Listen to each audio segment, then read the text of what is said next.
একটু কষ্ট তো হবেই, মায়ের বিসর্জন আবার আসবে, সামনের বছরের জন্য অপেক্ষায় থাকবো। হ্যাঁ, দেশে সবার যাতে মঙ্গল হয়, বিশ্বের সবার যাতে মঙ্গল হয়, সবার শান্তি কামনা করছি। মা ষষ্ঠী থেকে আগমন শুরু করেন, মহালয়া আসলে মায়ের আগমন শুরু হয়। এখন কৈলাসে ফেরবার সময় হয়ে গেছে, তো মায়ের বিদায় তো সবসময়ই খুবই কষ্টের হয়।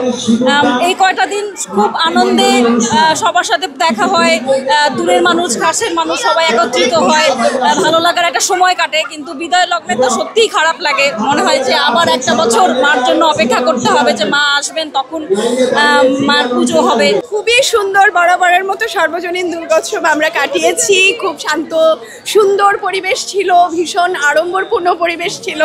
এখন সিঁদুর খেলা হচ্ছে মায়ের চরণে, আমরা সিঁদুর দিয়ে তারপর সৌহার্দ্য প্রীতির বন্ধনে সবাই আবদ্ধ হবার জন্য সকলেই সিঁদুর প্রদান করছি। সকলকে শুভ বিজয়া। এখন সময়ের সাথে সাথে তো আনন্দের ধরনটাও পাল্টে যায়। ছোটবেলার আনন্দটা একরকম, এখন পরিবারের সাথে, ছেলে মেয়েদের সাথে, বন্ধু বান্ধবদের সাথে আনন্দটা অন্যরকম।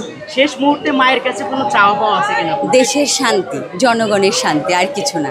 মা আমাদের আশীর্বাদ করুক, দেশটা শান্ত হোক, সুস্থ হোক, সুস্থির হোক। পূজার পরিবেশটা খুবই ভালো ছিল, তবে একটু গান বাজনাটা কম হয়েছে, এটা নোটিস করেছি। মানে সন্ধ্যার পরে দেখা গেছে যে কোনো মন্দিরেই সেভাবে গান বা আরতি হয়নি, তবে পরিবেশ খুবই ভালো ছিল, সুন্দরভাবে পূজা উদযাপন করেছি। পুরো একটা বছর পর মা এসেছে আমাদের কাছে, এটা খুবই আনন্দ। বিশেষ করে হিন্দু ধর্মাবলম্বীদের সবচেয়ে বড় উৎসব হচ্ছে এটা, খুবই ভালো। এটা এবছর পূজাটা আসলে ভালোভাবে কাটিয়েছে, এখন বিসর্জন হয়ে যাচ্ছে, এর মধ্যে তো একটু কষ্টটা হবে, তো স্বাভাবিকভাবে একটু কষ্টটা রয়েছে যে মাকে আমরা বিসর্জন দিয়ে দিচ্ছি। শেষ মুহূর্তে হ্যাঁ পাওয়া চাওয়া পাওয়া থাকে, কিন্তু এটা তো আমি এখন বলতে পারছি না, কারণ এটা আমি মায়ের কাছে বলবো।